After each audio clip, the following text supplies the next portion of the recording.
प्यारे बच्चों, आज हम हिंदी व्याकरण के अंतर्गत एक नया प्रकरण पढ़ेंगे जिसका शीर्षक है अलंकार।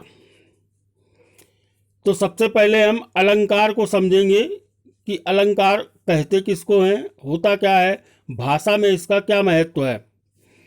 अलंकार का शाब्दिक अर्थ होता है गहना, जेवर या आभूषण। तो जिस प्रकार से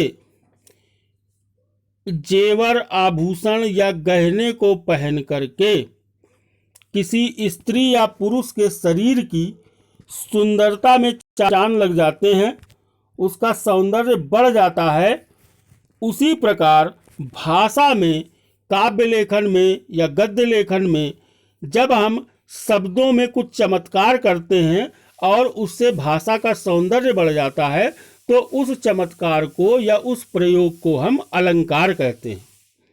जिस प्रकार से धातु के आभूषण, चाहे वो सोना हो, चाहे वो चांदी हो या रत्न हो, उनसे जड़े हुए गहने या आभूषण पहन करके कोई स्त्री या पुरुष सुंदर दिखता है, उसी प्रकार से शब्दों के प्रयोग से बनाए गए अलंकार और चमत्कार को धारण करके भाषा की सुंदरता बढ़ जाती है।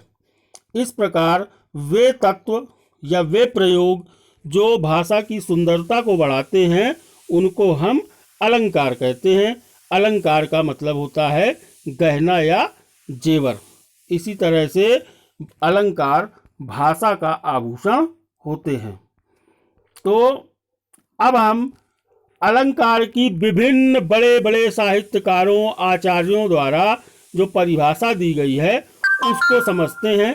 जैसे एक आचार्य भामा हुए हैं, उन्होंने अलंकार की विशिष्टता को बताते हुए या परिभाषित करते हुए लिखा कि शब्द और अर्थ की विचित्रता या वैशिष्ट अलंकार कहलाता है। आचार्य दंडी ने लिखा है, काव्य की शोभा बढ़ाने वाले धर्म या तत्व ही अलंकार कहलाते हैं। इसके बाद आचार्य रामचंद्र शुक्ल लिखते हैं कि वर्णन करने की चमत्कारपूर्ण शैलियाँ ही अलंकार हैं। अर्थात जब हम गद्य लेखन या काव्य लेखन में अपने विचारों का या किसी चीज़ का वर्णन करते हैं भाषा के द्वारा, प्रयोग के द्वारा, तो उसमें हम कुछ ऐसे प्रयोग करते हैं जिससे उसकी शोभा बढ़ जाती है। तो इस प्रयोग को हम अलंकार कहते हैं। अब आइए अलंकार के लक्षणों को देखते हैं कि अलंकार के लक्षण क्या हैं।